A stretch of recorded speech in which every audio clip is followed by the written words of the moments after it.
फिर scene clone पे आता है जो हारूटो को बताता है कि स्कूल वालों के अलग ही चोचले चल रहे हैं। वो एंट्रेंस सेरेमनी के पहले भी मेरा एक और टेस्ट लेना चाहते हैं और मैं हॉस्टल के रूम में रह के बोर हो गया हूँ। तो हारूटो बोलता है तेरा भाई अभी है ना, टेस्ट देने मैं जाऊंगा और फेल हो जाऊंगा जिससे स्कूल वाले मुझे एंट्रेंस सेरेमनी के पहले ही निकाल देंगे। फिर दूसरे दिन हारूटो चुपके चुपके स्कूल तक आता है, लेकिन एक आदमी जिसका नाम पोलकोस है वो हारूटो को धप्पा करके बोलता है मैं ही तुम्हारा एग्जाम लेने वाला हूँ। फिर वो दोनों अंदर आते हैं। स्कूल को देख के हारूटो शॉक होता है और बोलता है मैं यहाँ बहुत सारे फ्रेंड्स बना सकता हूँ। फिर बोलता है मेरे जैसे इंट्रोवर्ट के लिए ये जगह ठीक नहीं है। फिर पोलकस हारूटो को एग्जाम पेपर देता है। हारूटो को कुछ समझ नहीं आ रहा था तो वो नो क्लू लिख देता है। सेकंड एग्जाम में बैरियर मैजिक के क्वेश्चन थे तो वो सोचता है अगर मैंने इस पे भी गलत आंसर लिख दी तो टीचर को मुझ पे शक हो जाएगा, तो वो बैरियर मैजिक के बारे में थोड़ा बहुत लिख देता है। थर्ड एग्जाम में एंशिएंट मैजिक के क्वेश्चन थे तो हारूटो ने पहले एंशिएंट मैजिक के बारे में स्टडी की थी जिसमें उसकी एक फेवरेट ऑथर थी और हारूटो गलती से उसी ऑथर का नाम लिख देता है जो बहुत बड़ा था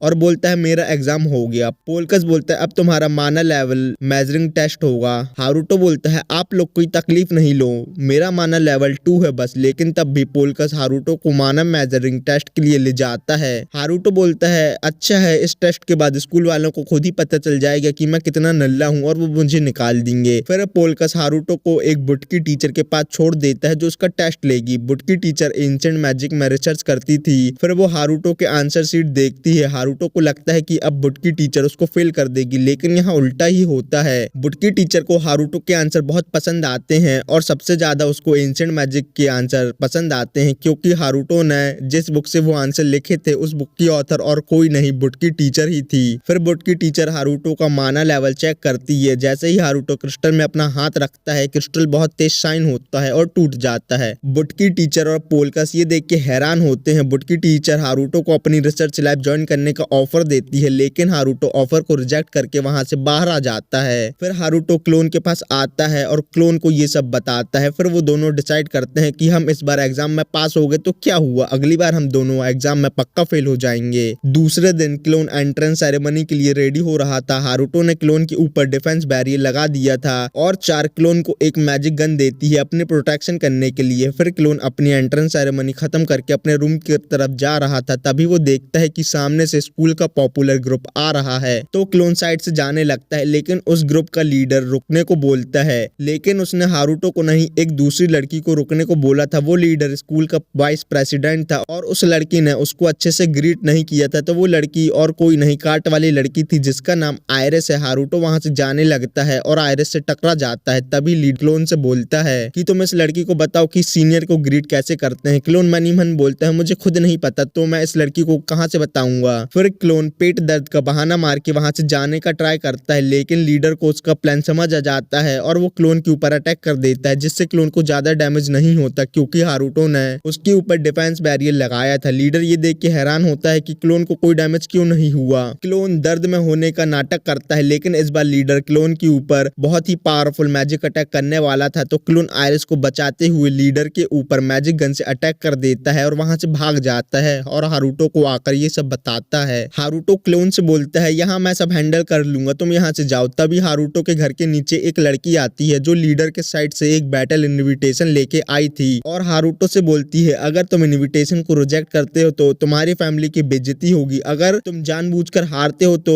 तुम्हारे साथ बहुत बुरा होगा। ना चाहते हुए भी हारूटो बैटल के लिए मान जाता है। फिर हारूटो अपने रूम में आ जाता है और अपने सर्वेलेंस मैजिक से देखता है कि आयरिस उस लड़की से बात कर रही है और उसकी कार्ट में बैठकर लीडर के पास चली जाती है। फिर सीन आयरिस पे आता है जो लीडर के सामने थी और बोलती है कि इसमें हारूटो की कोई गलती नहीं है तो तुम मुझसे फाइट नहीं करो। क्लोन के अटैक से लीडर का एक कंधा घायल हो गया था और वो बोलता है कि मैं उससे फाइट करूंगा, अगर तुम मुझे रोकना चाहती हो तो तुम मेरे सामने अपने कपड़े उतारो और नाचो, तो मैं बैटल नहीं करूंगा। आयरिस इस बात के लिए भी मान जाती है। हारूटो सर्वेलेंस मैजिक से ये सब देख रहा था और बोलता है कि ये लड़की पागल है क्या जो ये सब कर रही है। आयरिस अपने कपड़े उतार देती है, लेकिन तभी वहां अंधेरा हो जाता है और वहां हारूटो ब्लैक नाइट बन के आता है और आयरिस को उसके कपड़े देता है और बोलता है कि तुम यहाँ से जाओ। और लीडर के पास जाता है और उससे बोलता है तुमने 3 गलतियां की हैं। पहली तो ये कि तुमने अपने जूनियर को परेशान किया, दूसरी गलती ये कि तुमने अपने जूनियर को बैटल इनविटेशन दिया और थर्ड गलती ये कि तुमने एक लड़की को हरास करने का ट्राई किया। फिर हारूटो लीडर के शोल्डर पे एक बैरियर लगा देता है और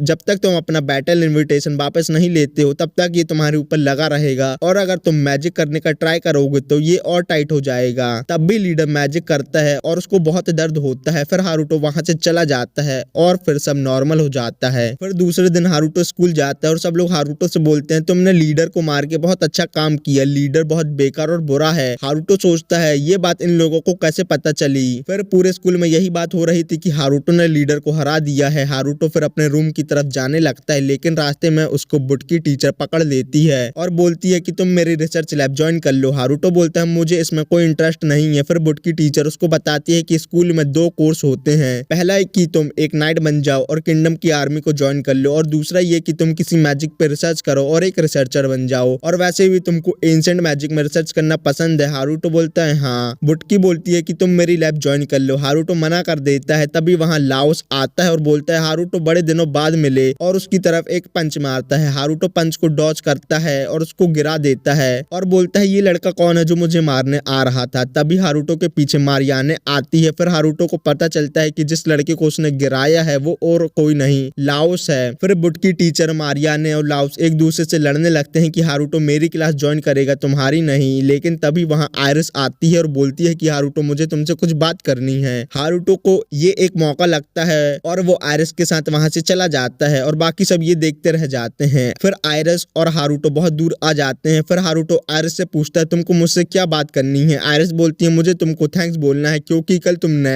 मेरी हेल्प की और आज तुम मुझे थोड़ा अलग लग रहे हो कल की बजाय। हारुतो बोलता है ये क्लोन और मेरे बीच में डिफरेंस पता कर सकती है। फिर हारुतो का बैरियर अपने आप एक्टिवेट हो जाता है जिसको आयरिस भी सेंस कर लेती है। ये सेम बात फिले ने भी हारुतो से बोली थी। हारुतो आयरिस से पूछता है क्या तुम एक डीमन हो। आयरिस अपने आप को चेक करती है और बोलती है नहीं तो। फिर हारुतो पूछता है मैं तुम्हें अलग कैसे लग रहा हूँ। आयरिस बोलती है कल मुझे तुम्हारे अंदर कोई भी माना सेंस नहीं हो रहा था और आज तुम्हारे अंदर मुझे इतना माना सेंस हो रहा है कि मैं बेहोश हो सकती हूँ। हारुतो बोलता है कि इस बारे में मैं तुम्हें कुछ नहीं बता सकता। फिर आयरिस बोलती है कि हम दोनों एक दूसरे से बहुत बार टकरा चुके हैं, इसलिए क्या तुम मेरे दोस्त बनोगे। हारुतो शॉक होता है और आयरिस को लगता है कि हारुतो दोस्त बनने के लिए मान गया है। हारुतो बोलता है कि तुम गलत बंदे से दोस्ती कर रही हो क्योंकि मेरे पास ना कॉमन सेंस है और ना ही मेरे कोई भी दोस्त हैं। इस बात से आयरिस को कोई प्रॉब्लम नहीं थी और बोलती है कि हम दोनों एक साथ कॉमन सेंस और दोस्त बनाते हैं। फिर आयरिस हारुतो को उसकी सैड स्टोरी बताती है कि वो एक अनाथ है और जब वो छोटी थी तो उसको 4 फैमिलियों ने अडॉप्ट किया था, लेकिन बाद में उन फैमिलियों ने उसको छोड़ दिया। हारुतो पूछता है ऐसा क्यों। आयरिस बोलती है क्योंकि जब मैं छोटी थी तभी से मैं बोलने लगी थी, फिर मेरे को एक चर्च ने अडॉप्ट कर लिया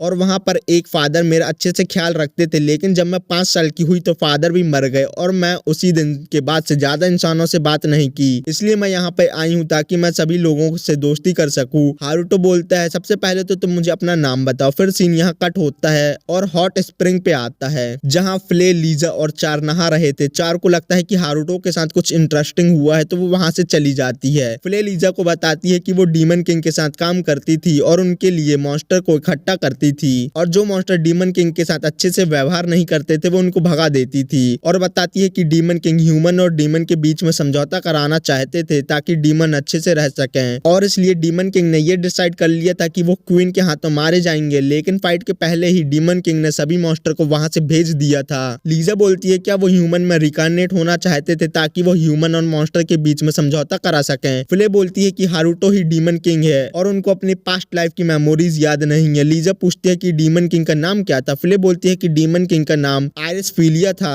फिर सीन कट होता है और हारुतो पे आता है जहाँ आयरिस उसको अपना नाम आयरिस फिलिया ही बताती है। हारुतो बोलता है तुम्हारा नाम बहुत बड़ा है इसलिए मैं तुमको आयरिस बोलूंगा। आयरिस बुटकी टीचर की रिसर्च लैब को ज्वाइन करने वाली थी और इसी वजह से हारुतो भी रिसर्च लैब को ज्वाइन कर लेता है। फिर आयरिस बोलती है तुमने अपना सब्जेक्ट डिसाइड कर लिया। हारुतो बोलता है नहीं। फिर हारुतो आयरिस को अपने रूम पे लाता है जहाँ वो देखता है कि चार एनीमे देख रही है। चार को लगता है कि आयरिस हारुतो की गर्लफ्रेंड है। चार बोलती है मैं जल्दी से बड़ा होना चाहती हूँ और तुम्हारी वाइफ बनना चाहती हूँ। हारुतो इस बात पे ज्यादा ध्यान नहीं देता और बोलता है कि हम दोनों यहाँ कुछ इंपॉर्टेंट काम करने वाले हैं तो तुम हमें डिस्टर्ब नहीं करना। फिर वो दोनों अपना सब्जेक्ट डिसाइड करते हैं। हारुतो अपना सब्जेक्ट डाइस को रोल करते हुए डिसाइड कर रहा था। ये देख के आयरिस थोड़ा हैरान होती है। हारुतो सब्जेक्ट डिसाइड करते करते थक जाता है तो बाकी के सब्जेक्ट चार को डिसाइड करने को बोलता है। चार हारुतो के सब्जेक्ट डिसाइड कर देती है। फिर चार वहां से जाने लगती है। हारुतो नहीं चाहता था कि आयरिस टेलीपोर्टेशन डोर को देखे तो हारुतो आयरिस की आंख बंद कर देता है। जब तक चार वहां से चली जाती है आयरिस बोलती है मैंने डोर ओपन होने का साउंड सुना और 4 कहाँ गई। हारुतो बोलता है तुम इस बात पे ज्यादा ध्यान नहीं दो।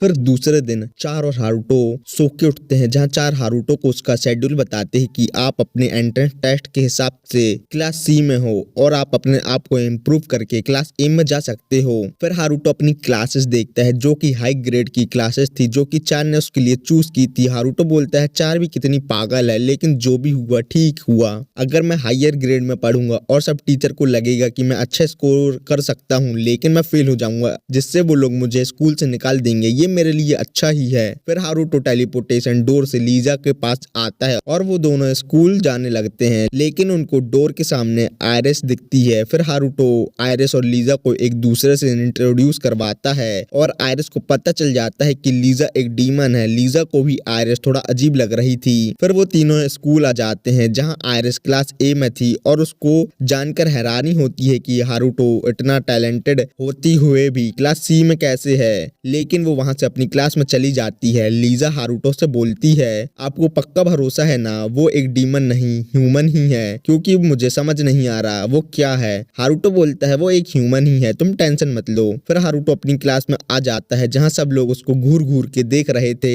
ऐसा इसलिए था क्योंकि लीडर को मारने के बाद हारुतो पूरे स्कूल में फेमस हो गया था। फिर टीचर बताती है कि तुम क्लास सी से क्लास ए में प्रमोट हो सकते हो एग्जाम में अच्छे नंबर लाकर, इसलिए आज ही तुम्हारा एग्जाम होने वाला है। फिर हारुतो के पास क्वेश्चन पेपर आता है। क्वेश्चन को देख के हारुतो बोलता है ये तो बच्चों वाले क्वेश्चन है, इन क्वेश्चन को तो जब 4-6 महीने की थी तभी सॉल्व कर लेती थी, लेकिन जो भी हो मैं इस एग्जाम में एवरेज नंबर लाऊंगा जिससे किसी को मेरे पे शक नहीं होगा और मैं फेल भी नहीं होऊंगा, इसलिए मैं इस टेस्ट पे 60 नंबर लाऊंगा। फिर हारुतो जल्दी जल्दी पेपर लिखता है। फिर टीचर रिजल्ट बताता है जहाँ पर सभी बच्चों के मार्क्स 20 आए थे, सिर्फ एक ही के मार्क्स 50 आए थे और टीचर बोलते हैं कि हमारी क्लास में एक टैलेंटेड बंदा भी है जिसका नाम हारुतो है, जिसने क्लास में टॉप किया है और उसके मार्क्स 60 आए हैं। हारुतो बोलता है मैं तो एवरेज मार्क्स लाने का सोच रहा था लेकिन मैं टॉपर कैसे बन गया, बाकी लोग इतने कमजोर हैं पढ़ने में क्या। फिर हारुतो को समझ आता है कि ये क्वेश्चन बच्चों के क्वेश्चन नहीं है, 4 ही बहुत ज्यादा टैलेंटेड है, इसलिए तो वो इतने हार्ड क्वेश्चन छोटे में ही सॉल्व कर लेती थी। टीचर हारुतो से बोलते हैं अब तुम क्लास ए में प्रमोट होते हो।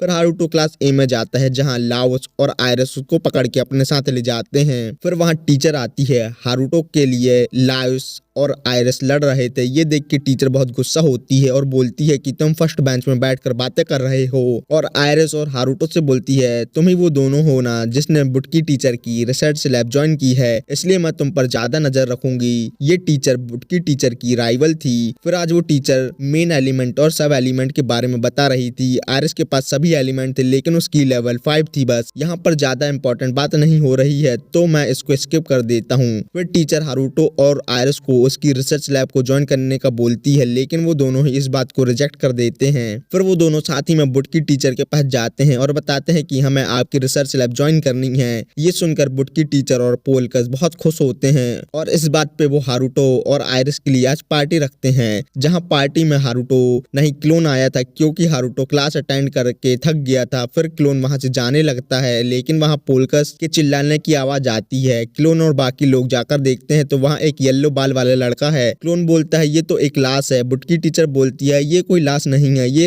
लीडर है, ये कल मेरे पास आया था हेल्प मांगने क्योंकि इसके ऊपर किसी ने मैजिक कर दिया था और लीडर के हिसाब से ये एक एंशिएंट मैजिक है। फिर बुटकी टीचर बताती है कि लीडर के कंधे में दोनों साइड एक बैरियर लगा है और अगर लीडर मैजिक यूज करता है या कोई उसे मैजिक से हील करता है तो वो बैरियर एक दूसरे के पास आ जाते हैं जिससे लीडर को बहुत दर्द होता है। फिर बुटकी टीचर एक लकड़ी बैरियर के आर पार करती है और बोलती है कि इस बैरियर के आर पार कोई भी चीज जा सकती है लेकिन मैजिक नहीं जा सकता और मुझे पूरे यकीन है कि ये एक एंशिएंट मैजिक ही है क्योंकि ये मॉडर्न मैजिक होता तो ये अब तक अपने आप रिमूव हो जाता, लेकिन ये अभी तक लीडर के ऊपर लगा हुआ है। एंशिएंट मैजिक ऐसा ही होता है क्योंकि एंशिएंट मैजिक में माना ज्यादा यूज नहीं होता और वो मिस्टीरियस होता है। आयरिस बोलती है मॉडर्न जमाने में भी कोई एंशिएंट मैजिक यूज कर सकता है क्या। बुटकी टीचर बोलती है जिसकी लेवल 80 के ऊपर होगी वही कर सकता है क्योंकि एंशिएंट मैजिक में बहुत ज्यादा माना यूज होता है। फिर बुटकी टीचर लीडर से बोलती है कि तुम मुझे बताओ कि तुम्हारे ऊपर ये मैजिक किसने लगाया। लीडर बहुत हिचकिचाता है, फिर बताता है कि ये काले कपड़े वाले आदमी ने ये सब काम किया है। फिर बुटकी टीचर क्लोन के पास जाती है और बोलती है जब तुम रॉयल कैपिटल आए हो तभी वो ब्लैक नाइट नाम का आदमी भी रॉयल कैपिटल आया है जो तुम्हारे लैंड में रहता है, कहीं तुम ही तो ब्लैक नाइट नहीं हो उसने ये सब काम किया है। क्लोन बोलता है ऐसा कुछ नहीं है, ब्लैक नाइट अपने काम से आया होगा और मैं उसे नहीं जानता। लेकिन वुडकी टीचर नहीं मानती और बोलती है कि मुझे एंशिएंट मैजिक के बारे में बहुत कुछ जानना है तुमसे। क्लोन बोलता है मुझे कुछ नहीं पता और बोलता है हारूटो तुम मुझे बचा लो, तुमने मुझे ये कहाँ फंसा दिया। फिर विंडो से हारूटो ब्लैक नाइट बनकर आता है और सबको बताता है कि हारूटो इस सब के पीछे नहीं है, मैं अपने आप ही रॉयल कैपिटल आया हूँ यहाँ के लोगों की रक्षा करने और मैंने ही लीडर के ऊपर ये बैरियर लगाया है क्योंकि वो बुरे काम कर रहा था। वुडकी टीचर बोलती है कि तुम यहाँ इविल ऑर्गेनाइजेशन से फाइट करने आए हो ना, जो रॉयल कैपिटल में है। हारूटो बोलता है हाँ। फिर हारूटो मन ही मन बोलता है ऐसी ऑर्गेनाइजेशन सही में है क्या। फिर हारूटो लीडर से बोलता है तुम कल तक बैटल इन्विटेशन वापस ले लो तो मैं तुम्हें पहले जैसा कर दूंगा। लीडर इसके लिए मान जाता है, लेकिन वुडकी टीचर अपने मैजिक से हारूटो को पकड़ लेती है। वुडकी टीचर के पास वुड और डार्क मैजिक था जिसका यूज करके उसने हारूटो को पकड़ा था और वुडकी टीचर को लगता है कि हारूटो अब बच के नहीं जा सकता और वुडकी टीचर हारूटो से बोलती है कि मुझे तुम एंशिएंट मैजिक के बारे में सब कुछ बताओ, मुझे सब जानना है और तुम यहाँ से बच के नहीं जा सकते। लेकिन हारूटो वुडकी टीचर के मैजिक को तोड़ देता है और फ्री हो जाता है और वो ही वुडकी टीचर को फ्रीज कर देता है। लेकिन थोड़े टाइम के बाद वो वुडकी टीचर को अनफ्रीज कर देता है क्योंकि वुडकी टीचर को वॉशरूम जाना था। फिर हारूटो वहां से चला जाता है। फिर वो लोग पार्टी करते हैं जहाँ वुडकी टीचर आयरिस को बहुत ज्यादा ड्रिंक पिलाती है जिससे आयरिस टल्ली हो जाती है। फिर हारूटो और पोलकस एक दूसरे से बातें करते हैं जहाँ पोलकस बताता है हम दोनों एक ही जैसे हैं क्योंकि हम बिना वजह बीच में फंस जाते हैं। वैसे तो मैं वुडकी टीचर का टीचर था। ये सुनकर क्लोन शॉक होता है। फिर पोलकस बताता है जब वुडकी टीचर छोटी थी तब मैं उसे पढ़ाया करता था, लेकिन वुडकी टीचर छोटे से ही बहुत टैलेंटेड थी और वो न्यू मैजिक के बारे में रिसर्च करती थी। जब वुडकी टीचर बड़ी हो गई तो उसने स्कूल में एडमिशन लिया तो मैं भी उसके साथ यहाँ आ गया उसका असिस्टेंट बन के। वुडकी टीचर ने बहुत सारे न्यू मैजिक इन्वेंट किए, इनसे उनको सेज का टाइटल भी मिल सकता है, लेकिन वो एंशिएंट मैजिक से ऑब्सेस्ड हैं। मुझे ये समझ नहीं आता उनको एंशिएंट मैजिक में इतनी दिलचस्पी क्यों है। और वो रोने लगता है। हारूटो उसको शांत कराता है। आयरिस हारूटो के पास आकर उसको थैंक्स बोलती है उसके साथ वुडकी टीचर की लैब ज्वाइन करने के लिए। फिर और ज्यादा ड्रिंक करके वो सो जाती है। फिर वुडकी टीचर हारूटो को बताती है कि आयरिस एंशिएंट मैजिक में इतनी दिलचस्पी इसलिए रख रही है क्योंकि उसके पास सभी एलिमेंट है, लेकिन उसकी माना लेवल बहुत कम है उसकी एज के हिसाब से जो कि इंक्रीज नहीं हो सकती। इसलिए वो एंशिएंट मैजिक से इस प्रॉब्लम का सॉल्यूशन चाहती है, इसलिए उसने मेरे रिसर्च लैब को ज्वाइन किया। फिर वो लोग एक एक करके सो जाते हैं। फिर सीन लीडर पे आता है जो बहुत गुस्से में था और बोलता है अगर मैंने बैटल इन्विटेशन वापस ले लिए तो मेरी पूरी स्कूल में थूथू हो जाएगी। इस काम के लिए मैंने चर्च ऑफ मीजा की भी हेल्प ली थी ताकि फादर मुझे नेक्स्ट किंग बना दें। फिर वो दो लोगों को बुलाता है जो कि असैसिन थे और बोलता है कि तुम हारूटो और बाकी तीनों को भी मार दो। ये सब हारूटो सुन रहा था और रिकॉर्ड भी कर रहा था। फिर वो असैसिन अपने साथ बहुत सारे असैसिन वुडकी टीचर की लैब पे अटैक कर देता है, लेकिन वो असैसिन अंदर नहीं जा पाते और बैरियर से टकरा के गिर जाते हैं। फिर वो लोग देखते हैं कि पूरे हाउस के बाहर बैरियर लगा हुआ है और वो अपने मैजिक से भी उसको तोड़ नहीं सकते। तो उनमें से एक असैसिन चाकू से बैरियर को तोड़ने का ट्राई करता है, लेकिन उसका भी कुछ असर नहीं होता। तभी वहाँ टेलीपोर्टेशन डोर प्रकट होता है और सब ये देख के हैरान होते हैं और बोलते हैं कि हारूटो के साथ ब्लैक नाइट नाम का एक आदमी घूमता है जो कि बहुत ही मिस्टीरियस है। फिर हारूटो डोर से एक असैसिन को अंदर खींच लेता है। असैसिन डोर पे मैजिक अटैक करते हैं, लेकिन डोर मैजिक अटैक को भी एब्जॉर्ब कर लेता है। तभी वहाँ बहुत सारे डोर प्रकट हो जाते हैं और एक एक करके असैसिन को अपने साथ अंदर ले जाते हैं। फिर असैसिन का लीडर अपने मैजिक से पता लगाता है कि हारूटो किस डोर में है और उस डोर पे अटैक कर देता है और हारूटो को अटैक लग जाता है और वो गिर जाता है। लेकिन तभी सभी डोर से बहुत सारे हारूटो बाहर आ जाते हैं और असैसिन उस पे अटैक कर देते हैं। फिर बाद में उनको पता चलता है ब्लैक कॉस्ट्यूम के अंदर उन्हीं के असैसिन है जिनको हारूटो ने डोर के अंदर खींचा था। फिर उन लोगों को पता चल जाता है कि रियल हारूटो हवा में तैर रहा है और उस पे अटैक कर देते हैं, लेकिन इसका कोई फायदा नहीं होता। फिर हारूटो उन लोगों से बोलता है कि तुम मुझे अपने लीडर के बारे में बताओ तो मैं तुम्हें छोड़ दूंगा। फिर वो उन लोगों को बांध के लीडर के पास ले जाता है और एक चेयर में बैठ जाता है। फिर वहाँ लीडर आता है। हारूटो लीडर से बोलता है तुमने हारूटो और बाकी लोगों को मारने के लिए असैसिन भेजे। लीडर इस बात से मुकर जाता है। फिर हारूटो उसको रिकॉर्डिंग बताता है जिसमें वो बोल रहा था कि तुम जाकर उन चारों को मार दो। इसको देखकर लीडर एक इंजेक्शन अपने आप को लगा लेता है और एक बहुत बड़े मॉन्स्टर में बदल जाता है, जिसको देखकर हारूटो भी डर जाता है। लीडर हारूटो को पंच मारता है जिससे हारूटो बाहर आके गिरता है और देखता है कि लीडर बहुत खतरनाक दिख रहा है। तभी हारूटो को चार का वीडियो कॉल आता है। हारूटो बोलता है तुमको इस टाइम तक तो सो जाना चाहिए, तुम मुझे वीडियो कॉल क्यों कर रही हो। चार बोलती है मुझे ऐसा लगा तुम बहुत इंटरेस्टिंग काम कर रहे हो इसलिए मैंने तुम्हें वीडियो कॉल किया। फिर हारूटो बताता है कि मैं एक बहुत ही अजीब से मॉन्स्टर से लड़ रहा हूँ और ये काम इविल ऑर्गेनाइजेशन का है। चार बोलती है ये कितनी बुरी बात है, क्या तुम उस आदमी को बचा सकते हो? हारुतो 4 को मना नहीं कर पाता और लीडर को बचाने के लिए मान जाता है। हारुतो लीडर के ऊपर अपने बैरियर से अटैक करता है, लेकिन लीडर हारुतो को अपने हाथों से पकड़ लेता है। फिर हारुतो बोलता है मुझे सबसे पहले लीडर के हाथों को ही फ्रीज करना होगा। फिर हारुतो अपने बैरियर से लीडर के हाथों को फ्रीज कर देता है, लेकिन लीडर अपने हाथों को ही तोड़ देता है और फिर अपने हाथों को फिर से रिजनरेट कर लेता है। ये सब 4 भी देख रही थी और बोलती है कि रिजनरेट होने के बाद ये मॉन्स्टर थोड़ा वीक हो गया है, तो हारुतो तुम उस पे लगातार अटैक करो जिससे वो नॉर्मल हो जाएगा। फिर हारुतो भी ऐसा ही करता है और अपना न्यू अटैक रेडी करता है, जिससे आसमान से बहुत सारी तलवारें नीचे आती हैं और लीडर को काट देती हैं। फिर लीडर नॉर्मल हो जाता है। 4 वीडियो कॉल बंद करके सोने चली जाती है। फिर हारुतो लीडर के पास जाता है और उससे बात करने की कोशिश करता है, लेकिन लीडर बहुत डरा हुआ होता है, तो वो हारुतो से दूर भाग जाता है। फिर हारुतो बोलता है मैं बिल्डिंग और बाकी सभी चीजों को रिपेयर करके यहाँ से चला जाता हूँ। फिर सीन क्लोन पे आता है जो सो रहा था, लेकिन उठ जाता है और विंडो के पास आता है और विंडो के पास उसको हारुतो खड़ा मिलता है और वो दोनों बातें करते हैं। हारुतो क्लोन से पूछता है तुमको कौन सी लाइफ अच्छी लग रही है, ये वाली या पुरानी वाली? क्लोन बोलता है ये वाली। अपनी प्रीवियस लाइफ में हम अकेले रहते थे, लेकिन यहाँ हम लोगों को बहुत सारे लोग मिले और हम लोग अब बहुत खुश हैं। फिर हारुतो क्लोन से बोलता है फिलहाल तुम आज यहीं रुको, मैं यहाँ से जाता हूँ। फिर सीन फिले और लीजा पे आता है जो रॉयल कैपिटल में थे और एक बुढ़े आदमी से पूछ रहे थे कि रॉयल कैपिटल में आजकल क्या हो रहा है, लेकिन बुढ़े आदमी को कुछ सुनाई नहीं दे रहा था। तभी वहाँ कुछ लोग आते हैं और बोलते हैं कि हम तुम्हें बताते हैं कि यहाँ क्या चल रहा है। फिर लीजा और फिले उन लोगों के साथ जाते हैं और उन लोगों को मार के उनसे इन्फॉर्मेशन निकालते हैं कि रॉयल कैपिटल में क्या चल रहा है। फिर सीन 4 पे आता है जो बाकी लोगों के साथ मीटिंग कर रही थी, जहाँ लीजा और फिले बताते हैं कि रॉयल कैपिटल में किंग और क्वीन के बीच में नहीं बन रही और इविल ऑर्गेनाइजेशन मीजा रॉयल कैपिटल में वर्क कर रही है। 4 बोलती है इविल ऑर्गेनाइजेशन स्कूल में भी है, तभी तो लीडर एक मॉन्स्टर में तब्दील हो गया। इन सब के पीछे इविल ऑर्गेनाइजेशन ही है और ये सब हारुतो के स्कूल अटेंड करने के बाद ही शुरू हुआ है और उन लोगों को पता चल गया है कि हारुतो कौन है, इसलिए वो ये सब प्लानिंग कर रहे हैं। इसलिए हम भी स्कूल में इन्फिल्ट्रेट करेंगे और हारुतो की हेल्प करेंगे। फिर वो लोग अपने ग्रुप का नाम कैमेलॉट रखते हैं। ये सब हारुतो भी देख रहा था और बोलता है इन लोगों का प्लान कितना अजीब है, लेकिन ये बात तो सच है कि इविल ऑर्गेनाइजेशन है और इन सब के पीछे मेरी मॉम ही है और वो पूरे रॉयल कैपिटल में सर्वेलेंस मैजिक लगा देता है और कैमरे से देखता रहता है। ये सब उसने 4 और बाकी लोगों की सेफ्टी के लिए किया था, ताकि वो देख सके कि वो लोग किसी खतरे में तो नहीं है। हारुतो बोलता है मैं अपनी प्रीवियस लाइफ में अकेला था, लेकिन अब नहीं हूँ, इसलिए मैं सब लोगों को प्रोटेक्ट करूंगा। और इसी के साथ ये एनिमे सीरीज यहाँ खत्म होती है और next video eminence in Shadow season 2 पे आने वाली है, तो उसके लिए रेडी रहना। Okay bye.